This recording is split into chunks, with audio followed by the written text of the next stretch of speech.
Voici notre projet réseau pour analyser les trames réseau. Alors c'est un projet que j'ai décidé parce que j'étais un peu tout seul en fait. La personne avec moi n'a pas trop réagi, en tout cas pas à temps à mes sollicitations, donc j'ai tout codé moi-même. Donc il est codé en Node avec Electron pour Electron.js pour le front. Donc j'ai commencé par faire un fichier index.js qui me permet de récupérer un fichier, de l'analyser, de le nettoyer un petit peu, puis de l'envoyer dans ma grosse fonction que j'ai appelée Analyze. Analyze, je lui envoie des valeurs hexadécimales sous forme de string dans un tableau. Par commodité, au début, je crée une copie de ce tableau avec les valeurs en décimales pour éviter d'avoir tout le temps dire au programme de calculer les décimales. Je crée quelques petites fonctions d'aide, mais c'est juste que c'est des bouts de code que j'aurais réutilisés à plusieurs reprises, donc je les ai mis là. Donc je crée ma string vide au départ. Je mets le header Ethernet. J'extrais ici avec le slice, je prends les 6 premiers octets et je les colle entre eux, entre guillemets. Et j'utilise la fonction display Ethernet address pour rajouter les deux points entre les octets. Pareil pour la destination. J'ajoute tout ça dans la display string.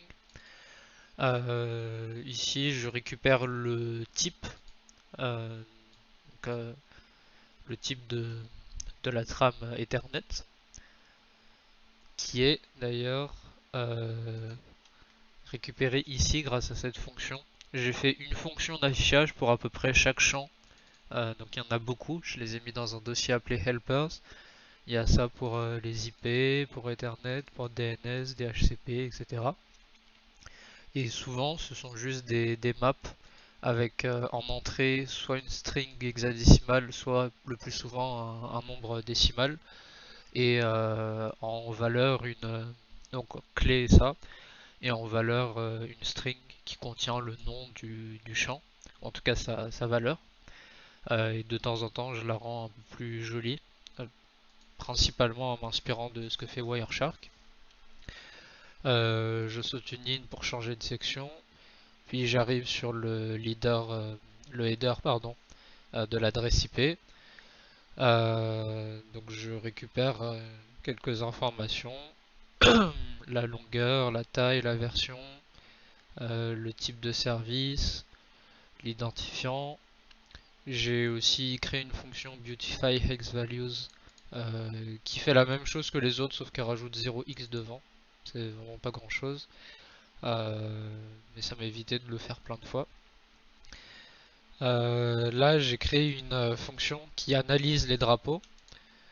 Alors cette fonction c'est une des nombreuses fonctions qui convertit en bits une section d'octets pour pouvoir mieux les analyser. Enfin mieux les analyser de toute manière, il y a besoin de faire ça pour les analyser. Je découpe en petits morceaux, chaque drapeau a sa part on va dire, puis je les affiche. Alors pour les bits, dans le programme je les gère nativement on va dire, en faisant des tableaux de booléens, donc qui se lisent de gauche à droite, mais comment dire, qui représentent une chaîne de bits lus de droite à gauche. Donc, par exemple, si dans le tableau j'ai false, false, true, true, la chaîne de bits en question ce sera 1, 1, 0, 0.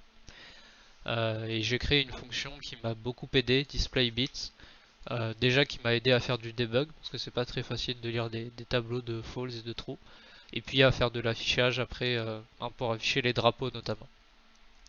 J'ai réutilisé ces techniques un peu plus tard. Là je regrette quand même de ne pas avoir eu plus de temps pour pouvoir peaufiner un peu les fonctions et surtout ne pas dupliquer de code parce que j'ai quand même eu besoin de... Pas eu besoin. J'ai pas mal dupliqué pour ne pas trop me prendre la tête et pas trop perdre de temps, mais le projet serait beaucoup plus propre si ce genre de mécanique similaire était réuni. Donc le TTL que je convertis... Ah non, je ne le convertis pas, je récupère directement les valeurs décimales. Mais à certains endroits, je décide de plutôt prendre une valeur hexadécimale puis la convertir.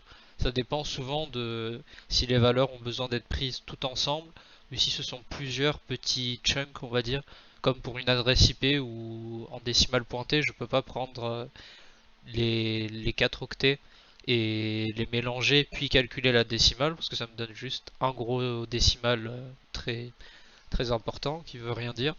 Et dans d'autres cas, c'est ça que je veux, c'est juste prendre un paquet d'octets et les convertir directement. Je prends le checksum aussi. J'ai un peu regretté, je me suis rendu compte, je ne sais pas pourquoi, mais j'ai décidé de me mettre à le calculer. Donc j'ai quelque part dans mon programme traîne quelques heures de travail, à la fois assez agréables, mais perdues pour le projet, lors desquelles j'ai calculé le checksum du header avec la méthode qu'on a vue en cours, en convertissant en bits, puis en ajoutant l'offset qui dépasse à la fin au début de la chaîne de bits, puis en l'inversant, etc. J'avais mis dans mes listes de tâches de quand même le poursuivre ça et le vérifier et faire la même chose pour UDP, mais j'ai pas eu le temps. Ça aurait été fun à faire. Franchement, j'aurais bien aimé le faire sur ce projet. En tout cas, continuer ça. Ensuite, le header UDP.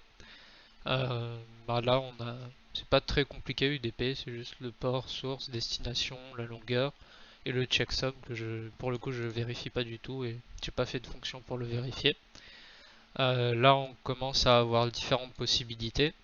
Donc, je dis que si le port de destination ou le port de source euh, est égal au port DNS, autrement dit 53, que j'ai défini en constante un peu plus haut, je me mets à analyser le reste de la trame de façon à afficher les données DNS. Donc l'ID de transaction, les drapeaux, c'est encore un peu la même mécanique que tout à l'heure, sauf qu'il y a beaucoup plus de drapeaux dans le cas de DNS. C'est un peu plus compliqué à traiter, mais c'est juste une espèce de templating dans lequel j'affiche des bits de manière plus ou moins jolie, on va dire, encore une fois en singeant Wireshark. Ensuite, il y a le nombre de questions, le nombre de réponses. Je les stocke parce que j'en aurai besoin un peu plus tard. Voilà, je récupère les données des questions et réponses, qui sont donc une sorte de tableau ou de liste.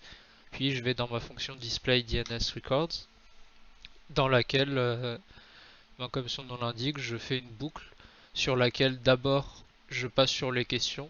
Alors je dis les questions, mais si j'ai bien compris, il y en aura une seule à chaque fois. Et donc je convertis les données de la question, le type, la valeur, etc. Puis je fais la même chose pour les réponses.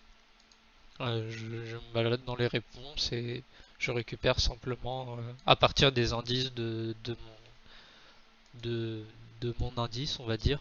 Plutôt à partir de mon indice, j'ajoute des petits offsets pour la récupérer les données.